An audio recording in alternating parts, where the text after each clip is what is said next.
Hello दोस्तों, आप लोगों को मेरा नमस्कार। मैं सचिन पटेल आप लोगों का स्वागत करता हूं और उम्मीद करता हूं कि आप लोग इस लॉकडाउन में घर पर पढ़ रहे होंगे, अच्छे से तैयारी कर रहे होंगे।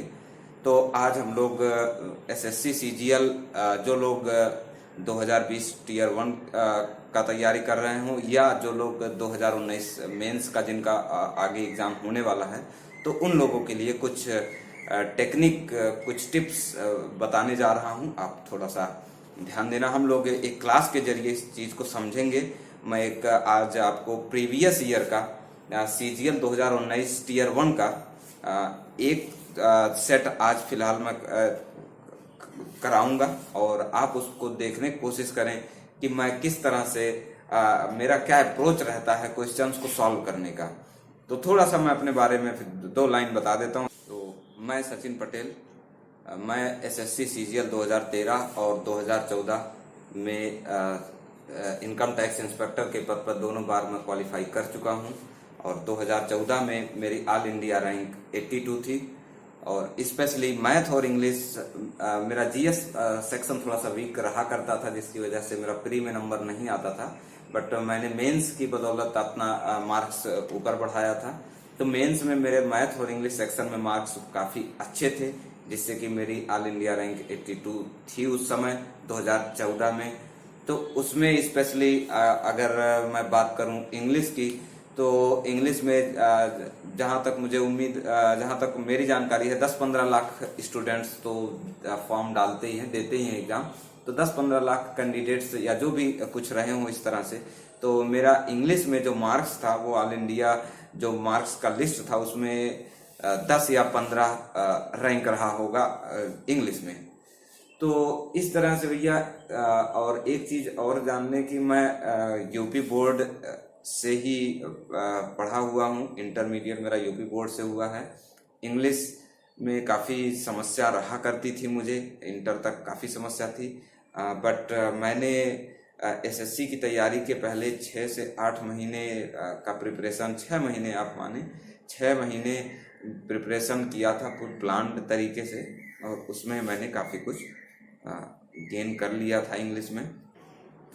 तो आज मैं आप लोगों को अपनी जो मेरा अप्रोच था उस समय जब मैं तैयारी किया करता था, कि मेरा क्या अप्रोच था इंग्लिश में इम्प्रूवमेंट लाने का, इंग्लिश का मेरा क्या प्लान था, कैसे मैं प्लान करके पढ़ता था, तो वो मैं आज थोड़ा सा आप लोगों के साथ शेयर कर रहा हूँ। मैं चाह रहा हूँ कि आप लोग भी कुछ इसी तरह से स्टडी करें तो इम्प्रूवमेंट दिखेगा। तो स्पेशली मैं उन बच्चों के लिए जो थोड़ा बहुत जिनको फंडामेंटल थोड़ा सा पढ़ चुके होंगे, उनके लिए, कि जब आपका कॉन्सेप्ट इंग्लिश का बन चुका होगा, ठीक ठाक आपने ग्रामर और वोकैब सब ठीक ठाक से तैयारी कुछ हद तक हुआ होगा, तो अब उसके बाद कैसे क्या करना है, तो वो हम लोग देखेंगे आज। तो स्पेशली देखो, भटकना नहीं है आपको, आपने फंडामेंटल सारे चीजें समझ लिया है, तो आप क्या करो, टेस्ट सीरीज इधर उधर का लगाने की तुलना में आपको ये नहीं लगाना है। अगर आपने अभी जस्ट कॉन्सेप्ट पढ़ा है तो आपको अच्छा होगा कि आप प्रीवियस ईयर के क्वेश्चंस को लगाएं सीधा, और बहुत अच्छा रहता है, क्योंकि इंग्लिश की चीजें जो हैं एसएससी में बहुत ज्यादा रिपीट करती हैं। कॉन्सेप्ट तो बिल्कुल ही मतलब बदलेगा नहीं। आपका जो भी क्वेश्चंस आते हैं सेम पैटर्न पे, सेम कॉन्सेप्ट पे बेस्ड होते हैं। इसलिए जरूरी है कि आप प्रीवियस ईयर के क्वेश्चनों में जितने टाइप के कॉन्सेप्ट हैं उनको समझने की आप कोशिश करो, वहां से कोई गलती ना करो, आप वो चीज बिल्कुल क्लियर कर लो।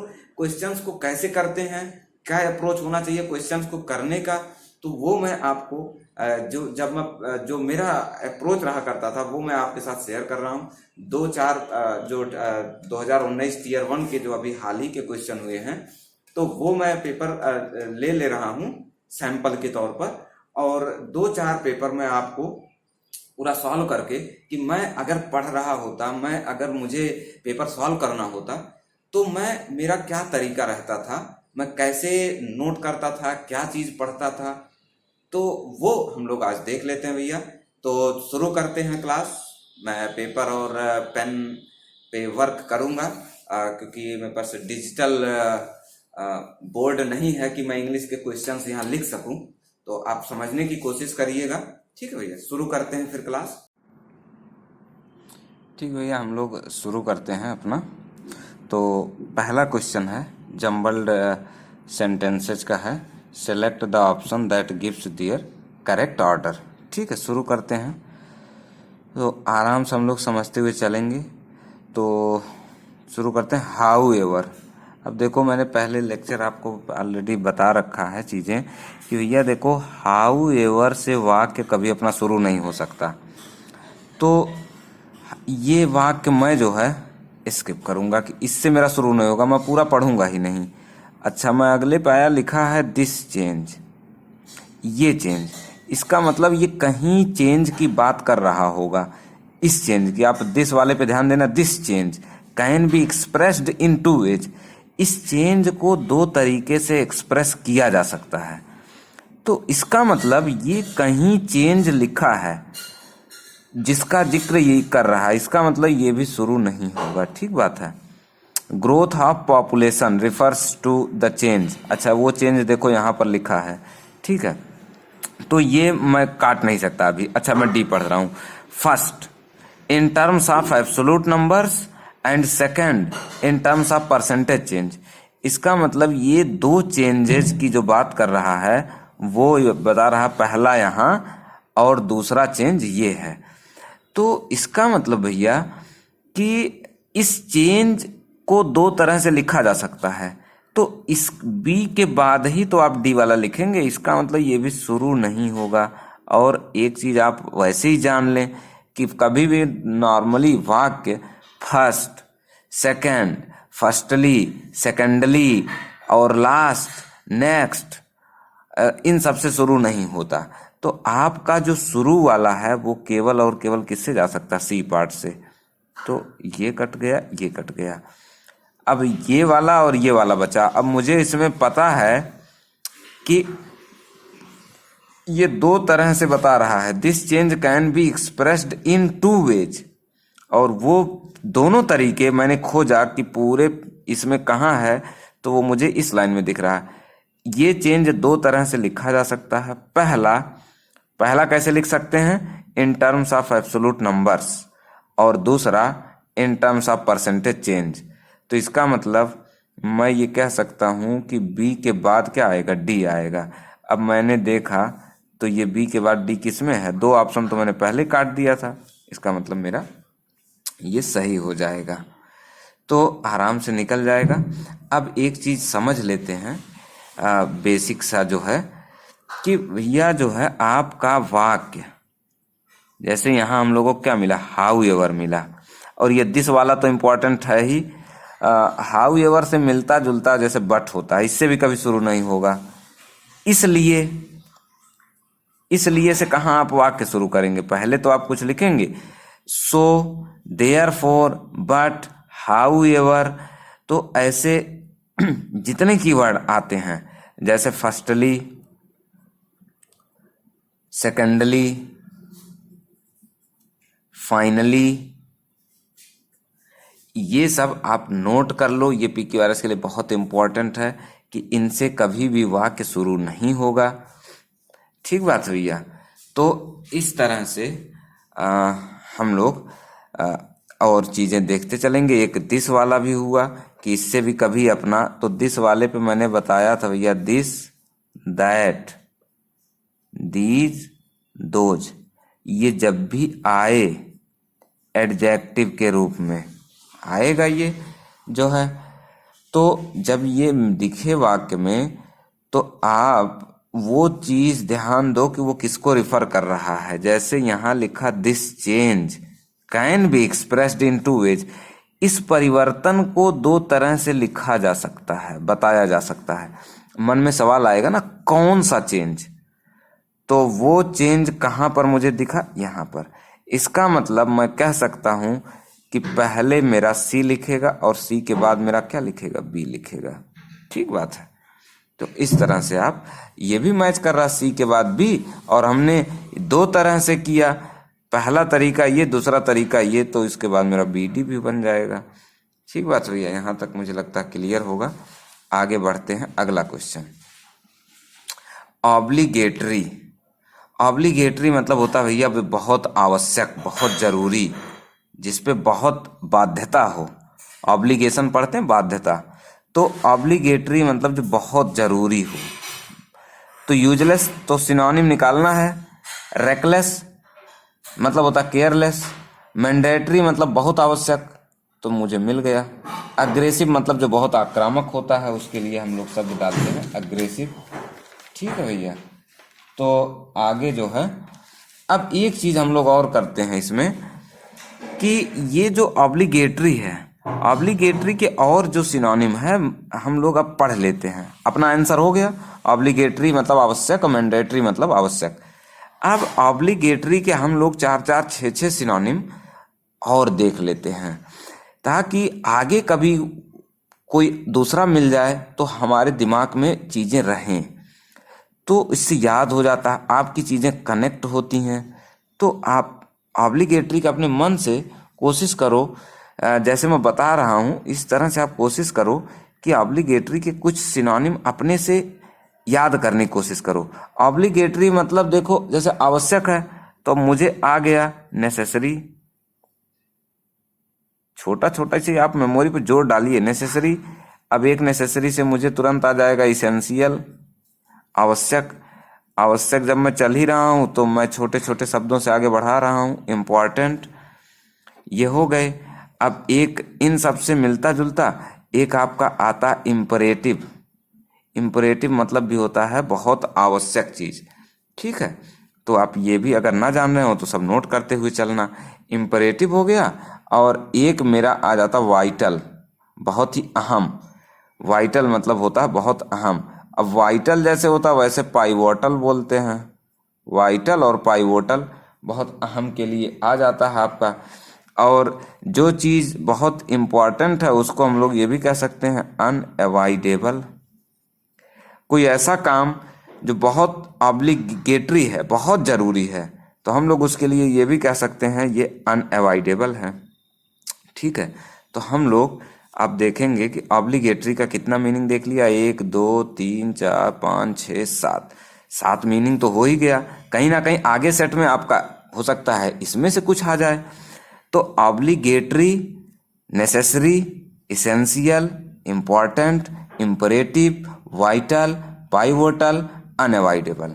ठीक है, अब यूजलेस का भी एक दो देख लेते हैं। यूजलेस मतलब जो बेकार है, जिसकी कोई कीमत ना हो, वर्थलेस, बेकार। रेकलेस, रेकलेस मतलब होता है केयरलेस, केयरलेस है। तो भैया केयरलेस के लिए आप एक शब्द और आता है, रैश आता है। तो रैश आता है, रैश ड्राइविंग बहुत आता है यूज में। रेकलेस, एक नेग्लिजेंस आता है, तो इसका मैं यहाँ पर थोड़ा सा नेग्लिजेंस, लापरवाही करना। तो रेकलेस, केयरलेस, रैश, नेग्लिजेंस। तो रैश अक्सर आता रैश ड्राइविंग। तो आप इसको समझे रहेंगे, आगे हो सकता है हम लोगों का कहीं क्लोज टेस्ट वगैरह में आपका जो है यूज आ जाए। मैं यहाँ लिख दे रहा हूँ ये शब्द, रैश ड्राइविंग। बहुत मिलेगा आपको, न्यूज़पेपर पढ़ेंगे देखने को मिल जाएगा, आप नोट कर लेंगे। रैश ड्राइविंग मतलब होता है लापरवाही पूर्वक गाड़ी चलाना। ठीक है, अग्रेसिव मतलब होता है भैया बहुत आक्रामक।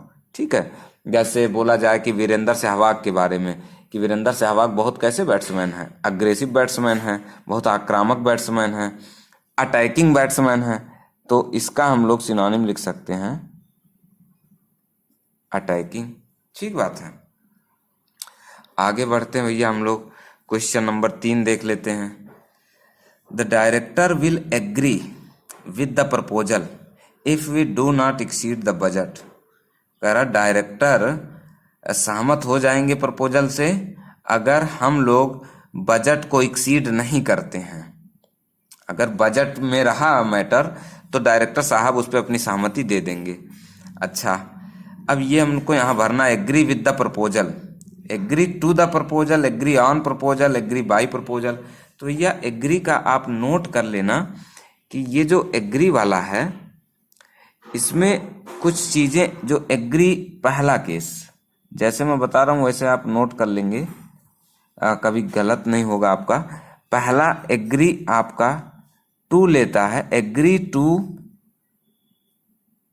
प्रपोजल या रिक्वेस्ट, किसी प्रपोजल या रिक्वेस्ट पे सहमत हो जाना। अच्छा, दूसरा agree on some matter, some issue या सम पॉइंट, कोई बातचीत चल रही हो, कोई मैटर हो, जैसे दहेज का मैटर है, मतलब दहेज इशू की बात चल रही है, या कोरोना वायरस का मैटर है, या कोई पॉइंट है, तो अगर उस बात पर आप सहमत होते हैं तो ऑन लेगा। अगर कोई प्रपोजल है या रिक्वेस्ट है, जैसे किसी ने शादी का प्रपोजल भेजा तो आप उस पर सहमत हो गए, तो आप बोलेंगे I agreed to her proposal, मैं उस लड़की के प्रपोजल पर सहमत हो गया। अब आप बोलेंगे I agree on your point, I agree on this point, I agree with you on this matter. तो एक जो तीसरा आता है एग्री, जब आप किसी से सहमत होते हैं ना, एस बी मतलब मैं हमेशा लिखूंगा ऐसे ही, समबॉडी होता है। तो जब आप किसी आदमी से सहमत होते हैं तो समबॉडी लगाते हैं, और जिस मुद्दे पर ऑन, और कोई प्रपोजल है या कोई रिक्वेस्ट है तो टू लगता है भैया। जैसे आप बोल सकते हैं, मैं एक एग्जाम्पल लिख दे रहा हूँ, आई एग्री, जैसे कहीं है आप कुछ बातचीत चल रही, समझो आप हैं, आपके बड़े भाई हैं, तो आप बोल रहे हैं अपने बड़े भाई से कि भैया मैं आपकी बात से सहमत हूँ, आई एग्री विथ यू, मैं सहमत हूँ आपकी बात से ऑन दिस मैटर, इस मुद्दे पर। इस मुद्दे पर देखो मैंने ऑन डाला है, जिस मुद्दे पर आप सहमत होंगे उसके लिए ऑन आएगा, और जिस आदमी से, कोई पर्सन से आप सहमत हैं उसके लिए विथ। तो मैं आपसे सहमत हूं किस मुद्दे पर, ऑन दिस मैटर। तो ये आप नोट कर लेना, बिल्कुल ऐसे का ऐसे ही चलता है एग्री में, कभी गलत नहीं होगा। ठीक है, अगला क्वेश्चन बढ़ते हैं, क्वेश्चन नंबर 4 और 5 हम लोगों के पास 2 क्वेश्चन और आगे बढ़ते हैं। Manager keeps the work pending. अच्छा, एक्टिव पैसिव करना, इसको पैसिव बनाना है। तो आपने देखा प्रेजेंट इंडेफिनिट टेंस है कीप्स, तो वर्क सिंगुलर होता है, आप जानते हैं, वर्क आर तो होगा नहीं, हैज बीन होगा नहीं, वाज केप्ट होगा नहीं, वर्क इज केप्ट पेंडिंग। ठीक बात है, ये लग जाएगा। आगे बढ़ते हैं हम लोग, तो अगला क्वेश्चन है आपका, we must help to homeless and physically disabled people. हम लोगों को हेल्प करना चाहिए होमलेस और फिजिकली डिसेबल्ड लोगों का। अच्छा, अब आप अगर रीडिंग अच्छा नहीं कर रहे हैं न्यूज़पेपर का, तो आप थोड़ा सा उलझेंगे। डोनेट, कंट्रीब्यूट, आपको लगेगा सब एक ही चीज़ है, आप डोनेट लगा देंगे, कंट्रीब्यूट लगा देंगे, लेकिन समझना है बात को। आप बात समझो, ये जो डोनेट है, एक एक पर आप नोट कर लेना, अच्छे से नोटिंग बना लेना आप, जो है मैं एक्सप्लेन कर दे रहा हूँ आपको। तो ये जो डोनेट है, ये जो डोनेट भैया ना, देखो मैं यहाँ नीचे की तरफ दिख रहा होगा आपको, उम्मीद है, मैं नीचे की तरफ देखो बना दे रहा हूँ। डोनेट जो है, जैसे आप पैसा डोनेट करते हैं, या खाना, या मैं ऐसे लिख दे रहा हूँ कपड़ा। ठीक है भैया, खाना, कपड़ा, पैसा, ये डोनेट करते हैं। और किस रूप में, जैसे चैरिटी के रूप में। नॉर्मली जैसे कोई भूखा प्यासा आदमी है, उसको कुछ डोनेट कर दिए, कोई गरीब है उसको डोनेट कर दिए। तो पैसा, कपड़ा, खाना, ये दैनिक चीज़ें, ज़रूरत की चीज़ें, जब कुछ आप किसी को देते हैं तो उसके लिए आता है डोनेट। अच्छा, कंट्रीब्यूट में कहाँ आता है? या कंट्रीब्यूट में जब आप योगदान होता है, कंट्रीब्यूट मतलब, जैसे ये है दान और ये है योगदान, दान करना, किसी गरीब बोलते हैं गरीब को दान कर दो, ये कर दो, तो ये दान करना हुआ, पैसा, खाना या कपड़ा। अच्छा, कंट्रीब्यूट, कंट्रीब्यूट मतलब है योगदान, योगदान करना। जैसे देश में अभी समस्या आई है कोरोना वायरस का, तो आप दान पुण्य नहीं करेंगे, बल्कि आप उसको क्या बोला जाएगा उस समय, कंट्रीब्यूट कर रहे हैं। जैसे पीएम केयर फंड है, PM care fund, Modi ji ने कहा भैया सब लोग पैसे का दान करें, नहीं योगदान करें। सब लोग अपना पैसा थोड़ा थोड़ा क्या करें, कंट्रीब्यूट करें, मिलाएं एक साथ में, योगदान करें। तो पीएम केयर फंड में आपने योगदान कर दिया, या और भी तमाम तरह की योगदान होते हैं। जैसे सपोज मैं आपको अभी ये लॉकडाउन चल रहा है, और मैं सोच रहा हूँ कि यार मैं भी किसी तरह कुछ देश के लिए कंट्रीब्यूट करूँ। भाई चलो मेरे पास सपोज पैसा नहीं है, लेकिन मैं कुछ और भी तो कंट्रीब्यूट कर सकता हूँ। मैं देश के लिए योगदान तो कर ही रहा हूँ। मैं ऑनलाइन, भाई मेरे पास है कि मेरे पास चलो स्किल है, मेरे पास टैलेंट है, मैं पढ़ा सकता हूँ। तो मैं क्या कर रहा हूँ, मैं इन चीज़ों को जो है क्या कर रहा हूँ, कंट्रीब्यूट कर रहा हूँ। मैं पढ़ा कर मैं अपना कंट्रीब्यूशन दे रहा हूँ देश को बनाने में। तो ये कंट्रीब्यूट है कि किसी भी तरह से जो आप कोई चीज़ किसी चीज़ में योगदान करते हैं वो कंट्रीब्यूट है। अच्छा, कंट्रीब्यूट का आप और एक दो केस जो है ले सकते हैं। जैसे मैं आपको यहाँ समझा दे रहा हूँ, बात क्लियर कर लें। कंट्रीब्यूट का केस आप ले सकते हैं। सपोज तमाम चीज़ें हैं जिससे देश, मैंने लिख दिया कुछ बातें, मैंने बताया जैसे कि एक तो इंडिया में जो है खेती किसानी बढ़िया है, ज़्यादा ज़मीन है, तो ये है। इंडिया में इंजीनियरिंग कॉलेज बहुत अच्छे हैं, जिससे बहुत अच्छे जो है लोग सामने आते हैं, लोगों को अच्छा एक्सपोजर मिल जाता है। तो इन सब वजहों से इंडिया डेवलप हो रहा है। तो हम लोग लिख सकते हैं दीज फैक्टर्स, अब भाव समझ गए होंगे, these factors contribute to India's development. कि ये सारे फैक्टर्स अभी जो मैंने नाम गिनाए, खेती किसानी, आईआईटी और ये सब जितनी चीज़ें हैं, इन सब वजहों से देश आगे बढ़ रहा है। ये फैक्टर्स अपना योगदान दे रहे हैं इंडिया के डेवलपमेंट में, कि दान दे रहे हैं भैया, दान नहीं योगदान। तो ऐसे में कंट्रीब्यूट शब्द आता है। एक आध कभी कभी निगेटिव भी आता है, आप वो भी देख लें। जैसे doctors negligence, doctors negligence contributed to patients death. तो ये केस है, ये भी अच्छा एग्जाम्पल है कि डॉक्टर की लापरवाही ने ही पेशेंट की डेथ में, डॉक्टर की लापरवाही भी कहीं ना कहीं कुछ योगदान था उसमें। मतलब पेशेंट के मरने में डॉक्टर के लापरवाही की भी काफ़ी हद तक भूमिका थी। तो कंट्रीब्यूट पॉजिटिव में, कभी कभी निगेटिव में भी आ जाता है। मेरे ख्याल से ये कंट्रीब्यूट पे आप बात समझ गए होंगे। अब हम लोग अपने एक्चुअल क्वेश्चन पे आते हैं।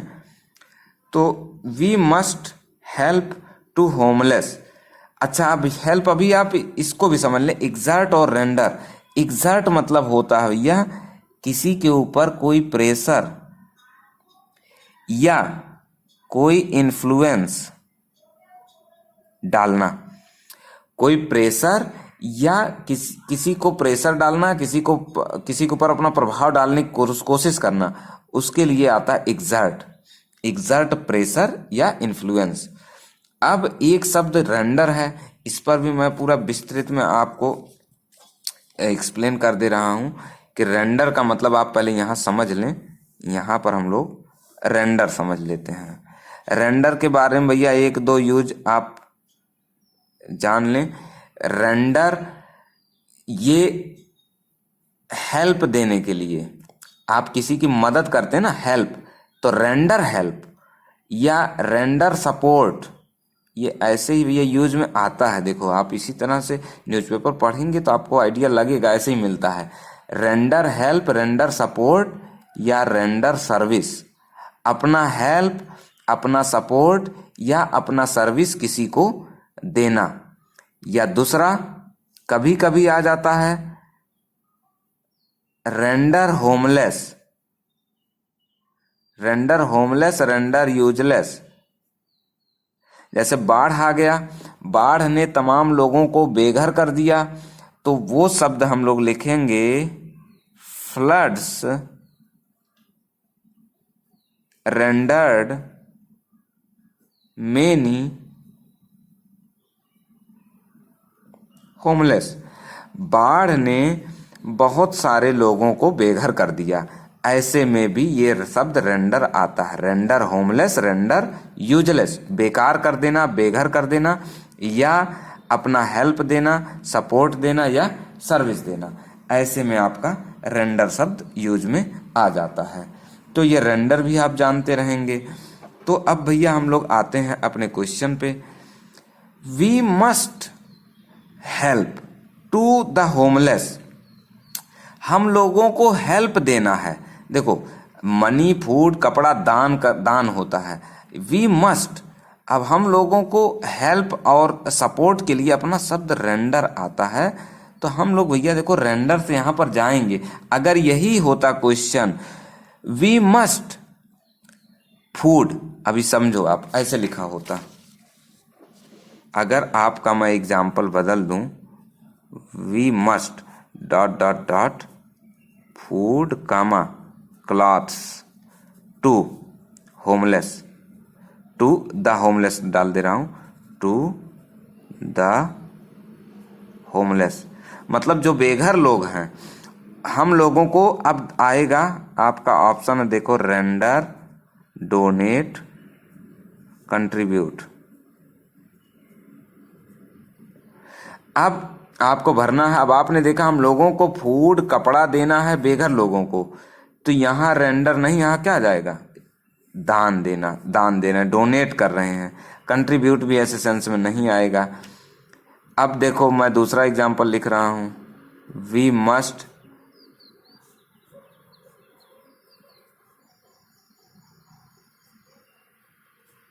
अब लिखा है we must to PM care fund, या we must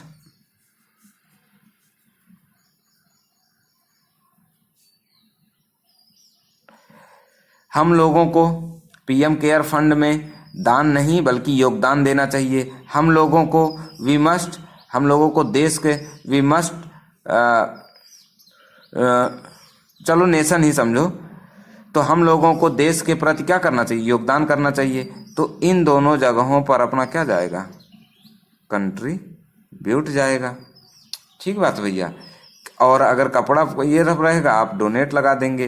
we must contribute to, अच्छा कंट्रीब्यूट का बहुत खास बात होता है, ये टू आता है इसके बाद, आप ये भी बात ध्यान रखेंगे। We must contribute to PM care fund, हम लोगों को पीएम केयर फंड में योगदान देना चाहिए। We must contribute to nation, nation building बल्कि मैं डाल दे रहा हूँ, देश को बनाने में हम लोगों को अपना योगदान देना चाहिए। ठीक बात भैया। तो मेरे ख्याल से अब एकदम आपका बात क्लियर होगा कि ये डोनेट, कंट्रीब्यूट, एग्जर्ट और रेंडर, ये चारों शब्द आप नोट कर लेना कि किस तरह से यूज में आते हैं। ठीक है भैया। ठीक है भैया, अगला क्वेश्चन हम लोग बढ़ते हैं। क्वेश्चन नंबर 6 है आपका, दिख रहा होगा। In the sentence identify the segment which contains the grammatical error. इसमें आपको गलती निकालना है कि इस वाक्य में कोई ग्रामेटिकल एरर है। ठीक है भैया। अब हम लोग ये शुरू करते हैं करना। तो सबसे पहली चीज़ आप पहले समझ लें एक दो पॉइंट, कि हम लोग जब भी स्पॉटिंग एरर के क्वेश्चंस होते हैं भैया, तो स्पॉटिंग एरर के क्वेश्चन में हम लोग सबसे पहला चीज, जैसे ही हम लोग वाक्य शुरू करेंगे, यहाँ से पढ़ना शुरू करेंगे, शुरू करते ही सबसे पहली चीज सब्जेक्ट देखेंगे, वर्ब देखेंगे। सब्जेक्ट और वर्ब को मैच कराएंगे। सब्जेक्ट वर्ब एग्रीमेंट जिसको बोला जाता है, सबसे पहला बेसिक स्टेप। कोई भी लाइन आप पढ़ें कहीं भी, सबसे पहले आपका नज़र बिल्कुल सब्जेक्ट और वर्ब, 2 सेकंड का काम होता है, आप पहले मैच करा लिया करिए, फिर आगे बढ़ा करिए कोई भी वाक्य हो। तो सब्जेक्ट वर्ब एग्रीमेंट, और फिर अगर मैं दूसरा स्टेप बोलूं तो उसके बाद देख लिया करिए कि टेंस का जो भी लाइन लिखी है, क्या वो टेंस के हिसाब से उसका स्ट्रक्चर सही है। तो चलेंगे हम लोग, देखो मैं आपको दिखाता हूं कैसे मैच कराते हैं हम लोग। अब देखो शुरू करेंगे। One of the boys from our school have been selected for national badminton championship. मुझे भाव समझ में आ गया कि एक लड़का मेरे स्कूल से जो था वो सेलेक्ट हुआ है नेशनल बैडमिंटनशिप चैंपियनशिप के लिए। अब मैं ग्रामर समझने की कोशिश करूंगा इसमें। वन ऑफ द बॉयज, सबसे पहली चीज तो ये जो वन ऑफ द बॉयज है, ठीक है, ये जो है, अच्छा ये पेन नहीं चल रहा है, दूसरा पेन ले लेते हैं। तो ये आपको दिख रहा होगा वन ऑफ द बॉयज। तो ये हमने देखा कि ये वन है, वन ऑफ। पहली चीज तो यही है कि वन ऑफ वाला जो नाउन लिखते हैं हम लोग, one of, some of, any of, none of, तो ये जितने ऑफ से हम लोग ये जोड़ देते हैं, तो वो ऑफ के बाद अपना क्या आता है, हमेशा प्लूरल आएगा। तो वन ऑफ के बाद हमेशा प्लूरल नाउन दिखेगा यहाँ पर, अगर काउंटेबल होगा तो भैया ये पहला चीज हमारे दिमाग में आया, हमने चेक कर लिया। One of the boys from our school, हमारे स्कूल से तमाम लड़कों में से एक लड़का। अब भैया देखो मुझे हेल्पिंग वर्ब ये दिख रहा है, ये है मेरा हेल्पिंग वर्ब, और ये हैव बीन हेल्पिंग वर्ब लगाया है, सॉरी ये बल्कि पैसिव किया है इसने, हैव बीन, और ये क्रिया का थर्ड फॉर्म लगाया है भैया, ठीक बात है। तो अब मुझे टेंस देखना है। ये हेल्पिंग वर्ब हैव बीन जो लगाया है, अब इसके पहले इसका मतलब यहाँ इसमें मेरा सब्जेक्ट है, और इसमें जब आप देखेंगे one of the boys from school, subject पकड़ने के लिए आप पहले पकड़ो नाउन, ठीक है भैया, ये नाउन है। अब नाउन के बाद आप देख रहे हो प्रीपोजिशन। आप इस चीज को समझ लो, आज क्लियर कर लो कि पहले मुझे नाउन दिखा, नाउन के बाद मेरा क्या आया, देखो मैं लिख रहा हूं नाउन, नाउन के बाद प्रीपोजिशन शुरू हो गया, और प्रीपोजिशन से जाकर फिर मेरा ये क्या जोड़ा है, फिर नाउन, ठीक बात भैया। प्रीपोजिशन और ये नाउन पे खत्म हुआ, तो इसको हम लोग बोलते हैं प्रीपोजिशनल फ्रेज। प्रीपोजिशनल फ्रेज है ये। तो ये प्रीपोजिशन से शुरू होकर कहाँ खत्म हुआ, नाउन पर, ये कट जाता है, ये सब्जेक्ट नहीं रहता। फिर आप देखोगे फिर ये एक अलग प्रीपोजिशन फ्रॉम से शुरू हुआ, और ये कहाँ खत्म हुआ, नाउन पर। तो मेरा ये भी कट गया और मेरा ये भी कट गया, तो मेरा अल्टीमेट सब्जेक्ट क्या हुआ, वन। तो इसका मतलब वन के हिसाब से ये लगा है, जो कि गलत है। क्या होना चाहिए, हैज होना चाहिए वन के हिसाब से। तो आप बात समझ गए होंगे। मैंने सब्जेक्ट और वर्ब मैच कराया। अब सब्जेक्ट मैच कराने के लिए थोड़ी सी आपको नाउन की जानकारी भी होनी चाहिए, थोड़ा सा और ग्रामर की जानकारी होनी चाहिए कि वन ऑफ द बॉयज लिखा है, तो पहली चीज वन ऑफ के बाद प्लूरल आएगा, और दूसरी चीज सब्जेक्ट ये नहीं होता, सब्जेक्ट क्या होता है, वन हो जाता है। तो भैया ये हैज हो जाएगा, बहुत सिंपल, मैंने मैच करा लिया, मेरा ए पार्ट में गलती दिख रहा है। तो इस तरह से हम लोग स्पॉटिंग एरर करते हैं भैया, कि सब्जेक्ट वर्ब मैच कराएंगे, थोड़ा सा कुछ और जो ग्रामर पता है, ये पैसिव लिखा था, ये भी हमने देखा। ये सेलेक्ट करने का काम इस बच्चे ने नहीं किया है, बल्कि इस बच्चे के ऊपर हुआ है, इसलिए ये पैसिव स्ट्रक्चर बिल्कुल सही है, ठीक बात है। आगे बढ़ते हैं भैया। कम्युनिकेशन, अब ये देखो क्लोज टेस्ट है, अब इसमें थोड़ा सा समझना पड़ेगा, बीच बीच में भरना है इसमें। Communication plays a role in the overall development of man. Communication plays a role, एक रोल अदा करता है, अभी भरना अभी देखेंगे। कम्युनिकेशन एक रोल अदा करता है इन the overall development of a man, आदमी के डेवलपमेंट में एक रोल अदा करता है। कैसा रोल? लिखा better role, total role, lifeless role, vital role. Meaning जान लें आप, बेटर टोटल जान रहे होंगे, लाइफलेस भी जान रहे, वाइटल मतलब होता है अहम। वाइटल थोड़ा सा आपको हो सकता कम परिचित हो, अभी आज ही के सेट में पहले आया था जो ऑब्लिगेटरी मैंने बताया था वहां पर कि ये अहम होता है, इसका मतलब बहुत इंपॉर्टेंट, अहम या इंपॉर्टेंट। तो अब भैया देखो समझना है, कम्युनिकेशन हमारे डेवलपमेंट में कैसा रोल अदा करता है? लाइफलेस रोल, ये तो निगेटिव शब्द है भैया, ये तो कटेगा। टोटल रोल अदा करता है, टोटल रोल मतलब कोई सेंस नहीं बन रहा है कि टोटल रोल अदा करेगा। अच्छा, बेटर रोल, वाइटल रोल। अब बेटर कैसे, क्यों हटेगा, क्यों नहीं बेटर लगाएंगे हम लोग? क्योंकि भैया बेटर ये कंपैरिजन के लिए आता है। गुड आप जानते होंगे ये कंपैरेटिव डिग्री है, गुड, बेटर और best.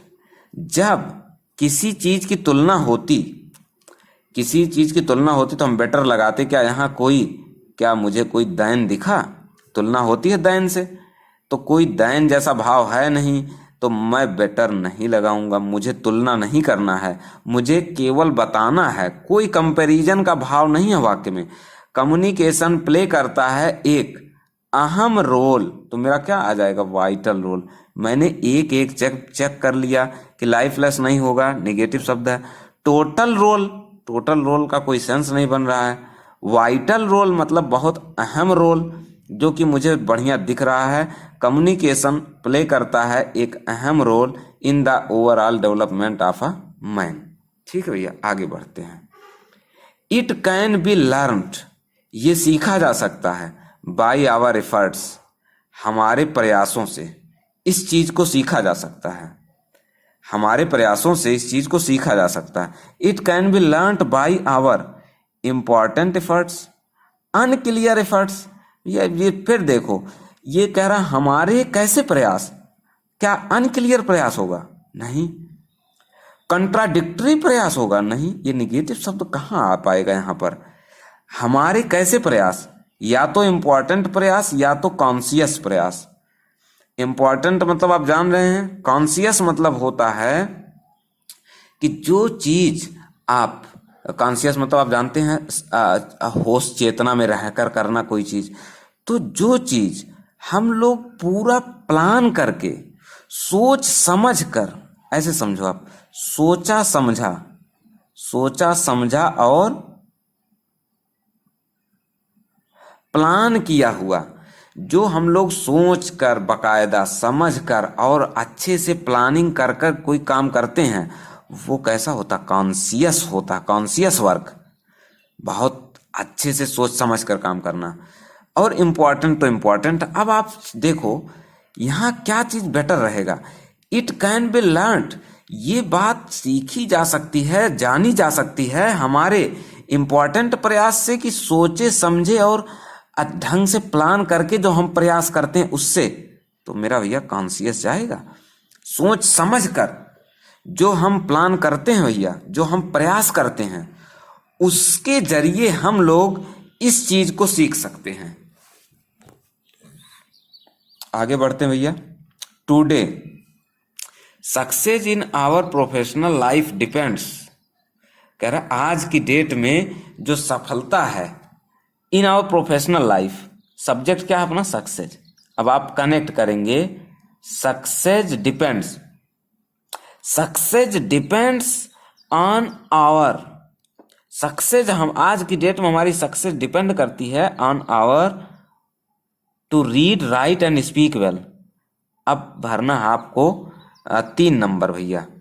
On our variety, read, write और स्पीक करने की क्या चीज? वैरायटी, एजिलिटी, फैसिलिटी की एबिलिटी लिखा है। ये डिपेंड करता हमारे पढ़ने, लिखने और बोलने की, क्या आएगा भैया? एबिलिटी पर, पढ़ने लिखने और बोलने की क्षमता पर। फैसिलिटी तो होता है आपका, कोई फैसिलिटी आप समझ रहे होंगे। एजिलिटी मतलब होता है बहुत जो फुर्तीला होता है, उसके लिए आता है आपका एजिलिटी, फुर्तीला। ये होगा नहीं। फैसिलिटी मतलब सुविधा होता है। देखो, वैरायटी मतलब तमाम तरह की चीजों के लिए आता है। तो सक्सेस डिपेंड करता है हमारे क्षमता पर। और कौन सी क्षमता? To read, write and speak well, कि हम लोग अच्छे से बोल सकें, लिख सकें और पढ़ सकें अच्छे से। Which results in effective communication, और जिसके परिणाम स्वरूप एक इफेक्टिव कम्युनिकेशन होता है। ठीक है, बढ़िया है, यहाँ तक भाव समझ में आ रहा। आगे बढ़ते हैं। अब नीचे इधर की तरफ अपना है, हम लोग थे यहाँ इफेक्टिव कम्युनिकेशन तक हो गया था, यहाँ से पढ़ना है बैरियर्स कम्युनिकेशन हिंडर। अब मुझे पता चल गया कि ये हिंडर, यहाँ देखो फुल स्टॉप लगा था, यहाँ से टेंस लिख रहा है, वाक्य लिख रहा है, और ये हिंडर वर्ब दिखा मुझे। ये हिंडर करता है कम्युनिकेशन प्रोसेस को। हिंडर करना मतलब बाधित करना। तो हिंडर करता कम्युनिकेशन के प्रोसेस को। बैरियर्स, अब भरना है 4 number. Barriers against, barriers by, barriers from, barriers to. तो यह थोड़ा प्रीपोजिशन का ये आपका केस है। ये जो बैरियर होता है, बैरियर बाधा, इसको बोल सकते हैं आप ये हिंड्रेंस। अभी हिंड्रेंस भी दिख रहा आगे, हिंड्रेंस या इम्पीड, एक इम्पीड भी आता है। तो बैरियर, हिंड्रेंस या इम्पीड, ये सब भैया आपका क्या है कि ये जितने बाधा वाले हैं, ये बाधा वाले आपके क्या लेते हैं? टू लेते हैं। तो ठीक है भैया, तो इस तरह से जो है तो यहाँ पर बैरियर, हिंड्रेंस, इम्पीड, तो इम्पीड तो ये वर्ब है, इम्पीडिमेंट आपका नाउन आएगा। तो इम्पीड मैं यहाँ से काट रहा हूँ, आप इम्पीड को टू से ना कनेक्ट करें। हाँ, सिनोनिम जरूर है इम्पीड। तो आप ऐसे समझेंगे बैरियर्स और हिंड्रेंस ये नाउन है। बैरियर्स कम्युनिकेशन में जो बैरियर्स हैं, तो उसके लिए भैया हम लोग भरते हैं, देखो टू आता है, to. Barrier, hindrance to something, किसी चीज में रुकावट, बाधा। तो बैरियर्स टू कम्युनिकेशन, जो कम्युनिकेशन के बैरियर्स हैं, हिंडर द कम्युनिकेशन प्रोसेस, वो कम्युनिकेशन प्रोसेस को क्या करते हैं? बाधित करते हैं। अच्छा, ये हिंडर देखो वर्ब है, तो इसलिए वो अलग चीज है। ये हिंड्रेंस आपका टू लेता है, ठीक है, ये नाउन है, वो वर्ब है। It is very important to these barriers. अब मुझे पता चल रहा है पढ़ते ही कि ये आवश्यक है कि हम इन बैरियर्स को क्या करें? रिमूव करें। क्या ऐसा भाव बन रहा है यहाँ पर कि मुझे 5 नंबर में कुछ रिमूव जैसा शब्द होना चाहिए? It is very important to remove these barriers. अब देखो, मतलब यहाँ निगेटिव शब्द डालना है, इन बैरियर्स को हमें हटाना है। अब देखो लिखा है it is very important to strengthen these barriers. क्या इन बैरियर्स को और मजबूती देंगे आप? नहीं। सफल बनाएंगे? नहीं। क्रिएट करेंगे? नहीं। ओवरकम मतलब होता है किसी मुश्किल हालत से उबरना, निपटना। तो हमें इन बैरियर्स से क्या करना? उबरना है या निपटना है। तो अपना क्या हो जाएगा? ये रिमूव जैसा शब्द है, हमको इससे पार पाना है। तो ओवरकम, या एक इसके लिए ओवरकम का सिनोनिम बहुत अच्छा आता है, गेट ओवर। आप जानते रहेंगे किसी भी मुश्किल से उबरना, चाहे ओवरकम बोलो चाहे गेट ओवर, ठीक है। तो इस तरह से हमने पूरा कवर कर लिया। It is very important to overcome these barriers. ये बहुत जरूरी है कि हम लोग इस बैरियर से निकलें, इन बैरियर्स से निकलें, इन बैरियर्स से उबर के बाहर आएं, so that the transmission of message can be smooth, ताकि जो अपना मैसेज का ट्रांसमिशन है वो बहुत ही स्मूथली चलता रहे। ठीक है भैया, आगे बढ़ते हैं। ठीक है भैया, अगला क्वेश्चन चलते हैं। Question number 18, scintillating. सिंटिलेटिंग भैया आता है बहुत अच्छा परफॉर्मेंस देने के लिए आता है सिंटिलेटिंग। इसके आगे हमेशा आपको अक्षर में ऐसे मिलेगा सिंटिलेटिंग परफॉर्मेंस। सिंटिलेटिंग परफॉर्मेंस मतलब बहुत ही अच्छा परफॉर्मेंस। अब इसके लिए आप और इसके सिनोनिम जान लो सिंटिलेटिंग के। एक होता है मेस्मराइजिंग। मेस्मराइजिंग परफॉर्मेंस मतलब सबका मन मोह लेना, सबको अपनी तरफ खींच लेना, मेस्मराइजिंग। एक होता spell, spell binding. Spell binding मतलब भी सबको अपनी तरफ बांध के रखना, स्पेल बाइंडिंग परफॉर्मेंस। और एक दो तो आप वैसे ही जानते हैं, इंथ्रलिंग आता है, इंथ्रलिंग परफॉर्मेंस। ये भी आपका आता है बहुत अच्छा परफॉर्मेंस के लिए। और स्प्लेंडिड आपका आ जाता है, स्प्लेंडिड मतलब बहुत शानदार।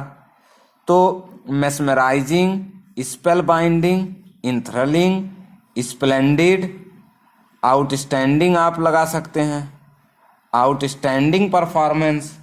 ठीक है भैया। तो इस तरह से आपका ये आप समझो सिनोनिम कितना मैंने बता दिया आपको। सिंटिलेटिंग बहुत आकर्षक कर देने वाला, तो मेस्मराइजिंग, स्पेल बाइंडिंग। आप शब्दों को बिल्कुल याद कर लेना, अगर मैं बता रहा हूँ तो बहुत इंपॉर्टेंट शब्द है, मैं उन्हीं की चर्चा करता हूँ केवल। ये नहीं कि मैं कुछ भी शब्द बताता हूँ, मैं जितने शब्द बता रहा हूँ आपको मोस्ट इम्पॉर्टेंट है। आज नहीं तो कल किसी ना किसी पेपर में आपको मिलना ही मिलना है। तो आप शब्दों पर मेरे ध्यान दें, बाद में एग्जाम के बाद आपको ये ना हो को हो पढ़ लिया होता वो शब्द, ये चीज़ ना होने पाए। तो सिंटिलेटिंग कहीं ना कहीं मिल सकता है परफॉर्मेंस से जुड़ा हुआ, scintillating performance, mesmerising performance, outstanding performance, spellbinding, enthralling, splendid. तो भैया ये आपका इतना शब्द होता है आकर्षक, मन मोह लेने वाला। तो फ्लैटरिंग मतलब होता है चापलूसी, ग्लिटरिंग मतलब जो चमक दमक से भरा हो। आखिर जो चमक दमक से भरा होगा वही तो आपकी आंखों को खींचेगा अपनी तरफ। तो इसका मतलब आकर्षक, सिंटिलेटिंग मतलब आकर्षक और ग्लिटरिंग मतलब आकर्षक, तो ये सिनोनिम जाएगा। स्टिंग, स्टिंग करना मतलब डंक मारना होता है। और बोरिंग, कोई चीज़ बहुत बोरिंग होता है वो आप जान रहे हैं। तो ये हो जाएगा, मैंने प्रॉपर पूरा एक्सप्लेन भी कर दिया आपको। करेक्टली स्पेल्ड आप चेक कर लेना। आगे बढ़ते हैं। A hard nut to crack, जो काम बहुत मुश्किल हो, अ डिफिकल्ट प्रॉब्लम। आगे बढ़ते हैं। टू टेक फ्रेंच लीव, तो फ्रेंच लीव मतलब भैया बिना जो फ्रेंच लीव होता है इसका मतलब बिना परमिशन के छुट्टी मार देना। तो लीव अरे ये सॉरी ये नहीं है, लीव विदाउट एनी इंटीमेशन। भैया ध्यान देना, ये विथ लगा कर भी एसएससी में देखो चाल खेला है। विथ परमिशन नहीं होता इसका, इसका होता है विदाउट इंटीमेशन, मतलब बिना जानकारी के, बिना बताए। ठीक बात भैया। आगे बढ़ते हैं। अब ये नो इम्प्रूवमेंट आपका ये भरना है सेंटेंस इम्प्रूवमेंट। सीधा क्वेश्चन पे आते हैं। The captain as well as the players were responsible for winning the trophy. अब आप सॉरी ये तो एज वेल लगाया है, तो एज वेल नहीं होता भैया। देखो कंजंक्शन जो होता है ना, वो कंजंक्शन जो है एज वेल एज आता है। एज वेल एज जो एंड लगाते हैं ना जैसे आप, तो उसी तरह से कंजंक्शन हम लोग एज वेल एज लगाते हैं। तो एज वेल एज होता है ये। और इसके पीछे का आपको थोड़ा सा और ग्रामर भी समझा देता हूं मैं। पन्ना देख लेते हैं कहाँ चला गया मेरा समझाने वाला।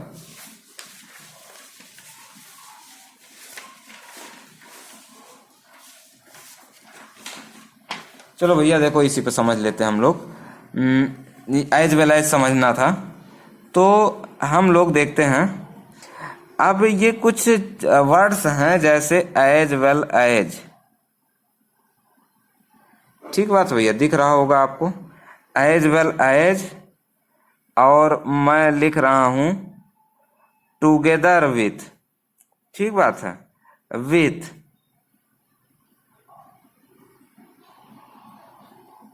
along with, including। तो ये, और इसके साथ में हम लोग और क्या लिख सकते हैं,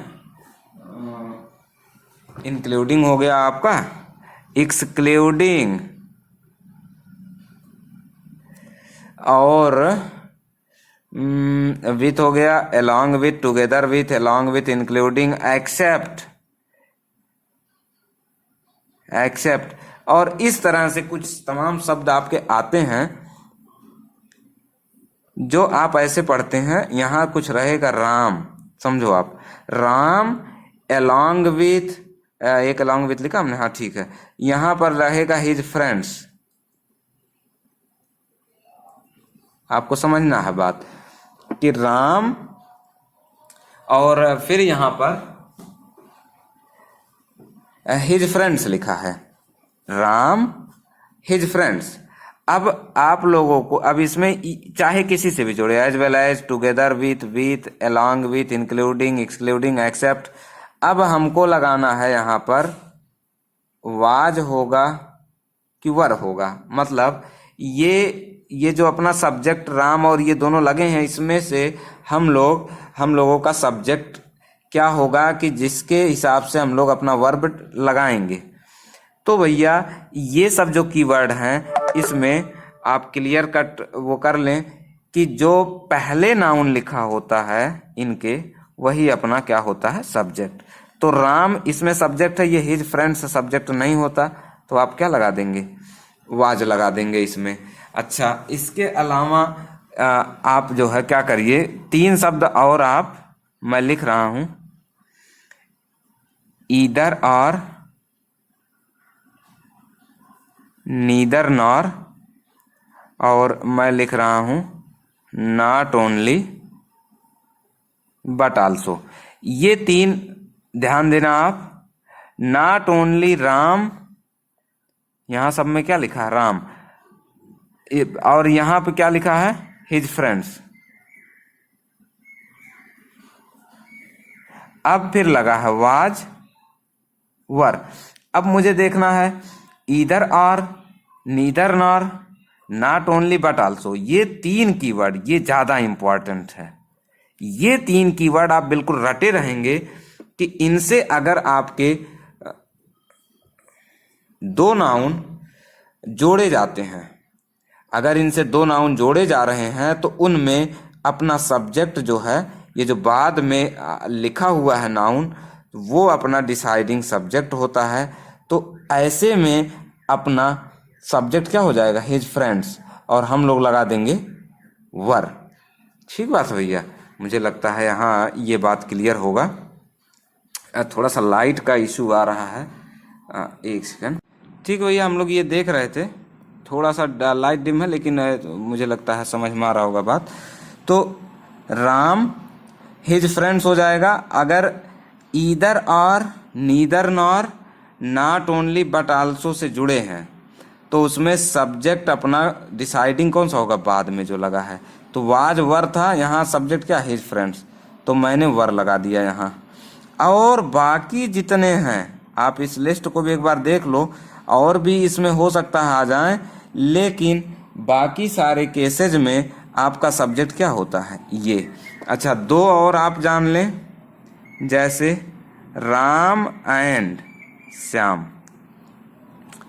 अब वाज होगा कि वर। अब ये तो बहुत सिंपल केस भैया, एंड से जुड़ा है 2 चीज, दोनों जुड़ जाए, प्लूरल माना जाएगा, क्या होगा, वर।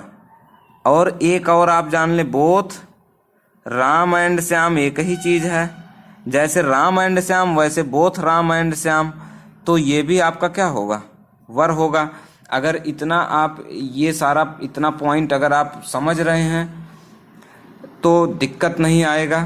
Ram and Shyam were, both Ram and Shyam were, either or, neither nor, not only but also, इनसे जोड़ेगा तो अपना ये पहला वाला नहीं होगा सब्जेक्ट, अपना सब्जेक्ट क्या होगा, ये होगा, और हमने क्या लगा दिया, वर। और अगर शुरू में आए as well as, together with, along with, including, excluding, except, और भी तमाम इसमें मिल जा सकते हैं। ये 3 और ये 2 आप याद कर लो, इसके अलावा बाकी जो आएंगे उसमें सब्जेक्ट कौन रहेगा, पहले वाला, तो हम लोग लगा देंगे। तो भैया अब हम ओरिजिनल सवाल पर आ जाते हैं। ये ओरिजिनल क्वेश्चन था आपका, the captain as well as the players. अब एज वेल लगा है इसमें, पहले तो हमको खोजना है द एज वेल एज, ये मिला एज वेल एज। अब मैंने देखा कि ये जो वाज है वो भी मेरा किसके हिसाब से लगा, कैप्टन के हिसाब से, तो मेरा कीवर्ड भी मिल गया और ये भी मिल गया। तो the captain also the players वर, ऐसे नहीं लिखा जाता। अब ये स्ट्रक्चर धीरे धीरे आपको पता चलेगा, तो और आगे मैं और एक्सप्लेन कर दूंगा चीज़ों को। अभी के हिसाब से आप ये समझें, एज वेल एज से 2 नाउन जोड़ा है, ये स्ट्रक्चर एकदम सही है, और सब्जेक्ट क्या है, कैप्टन है, और वाज आपका सही है। ठीक बात है भैया। अभी आगे बढ़ते हैं। Handle this glass table with care, कह रहा इस ग्लास टेबल को बहुत सावधानी पूर्वक हैंडल करो, बिकॉज इट इज, क्योंकि ये है ग्लास फ्रेजाइल, फ्रेजाइल मतलब क्षणभंगुर, जो छूते ही टूट जाए, मतलब बहुत जो इधर उधर कहीं भी पड़े तुरंत टूट जाए, तो वो फ्रेजाइल होता है, क्षणभंगुर वाला। डक्टाइल, डक्टाइल शब्द ये बना है आपका डक्ट से, डक्ट से, डक्ट मतलब होता नली, नलिकी, तो डक्ट, तो डक्टाइल मतलब वो चीज, कोई भी चीज जिसको हम लोग नली के रूप में बना सकें, वो होता है डक्टाइल। तो समझ रहे होंगे आप, जिस चीज से हम लोग तार वगैरह बना दें, नली बना दें, जैसे कोई धातु है, ये ऐसे धातु है, और इससे हम लोग क्या खींच के पूरी इसको मोड़ के, ऐसे मोड़ के इसको हम लोग लंबी सी नली बना दें, उस धातु को कैसा बोला जाएगा, डक्टाइल। अब वोलाटाइल, वोलाटाइल मतलब जो चीज बहुत ही चेंजिएबल होता है, बहुत ही चेंजिएबल होता है, उसको बोलते हैं वोलाटाइल। फ्रूगल मतलब होता है कंजूस, फ्रूगल का आप 1-2 शब्द आता है, थ्रिफ्टी आप जान लें, इकोनॉमिकल आ जाता है, और आपका कंजूस के लिए देखो कई शब्द आते हैं, फ्रूगल, इकोनॉमिकल, थ्रिफ्टी, माइजर, ये सब आता है, कंजूस। ठीक बात है।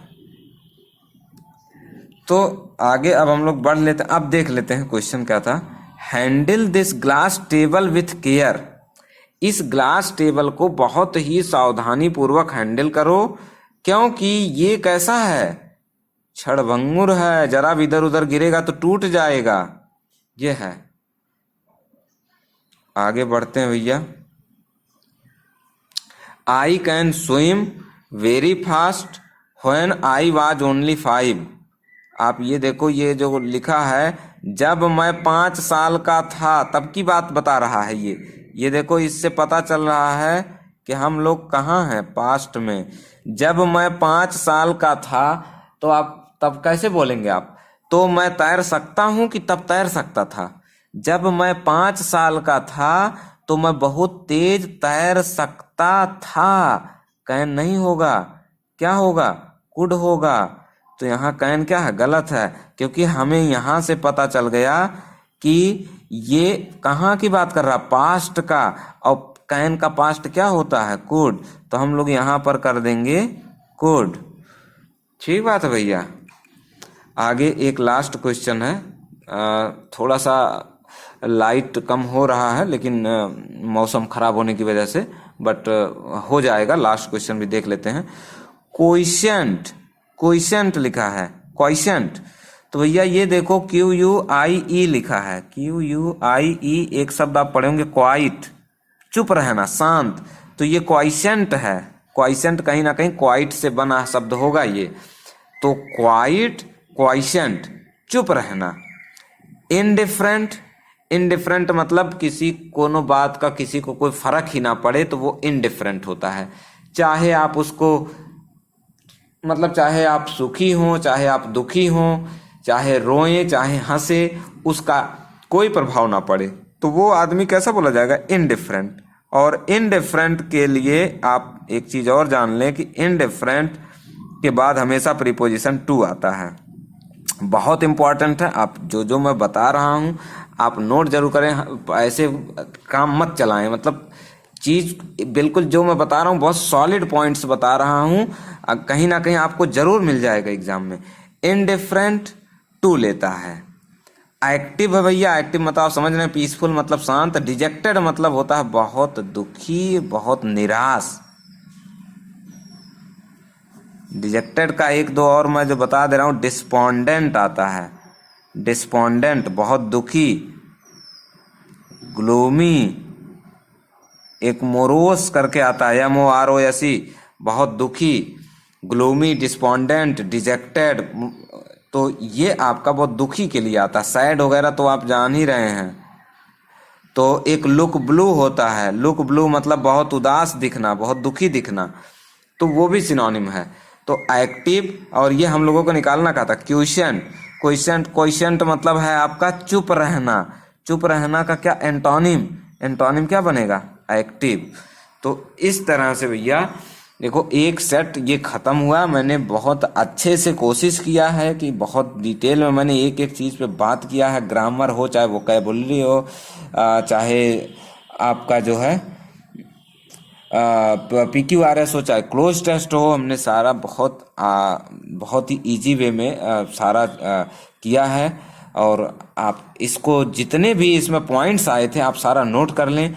मैं फिर इस तरह से मैं कुछ लेक्चर्स बनाऊंगा आपके लिए, ताकि आप का जो एक बेस है, अगर आप फंडामेंटल पढ़ चुके होंगे तो वो कि कैसे अब उन रूल्स को कैसे अप्लाई करना क्वेश्चंस में, और सिनोनिम एंटोनिम पढ़ने का तरीका क्या होना चाहिए। एक एक शब्द के 5-5 शब्द आप लिखो, जैसे मैं बता रहा हूँ। जैसे यहाँ पर आया था, ये आप देख रहे होंगे, सिंटिलेटिंग। केवल एक पे एक मत पढ़ो। सिंटिलेटिंग मतलब बहुत मंत्रमुग्ध, बहुत आकर्षित कर देने वाला परफॉर्मेंस। तो मैंने आपको बताया mesmerising, spellbinding, enthralling, splendid, outstanding, ये सब बहुत जबरदस्त, बहुत अच्छे परफॉर्मेंस देने के लिए शब्द आते हैं।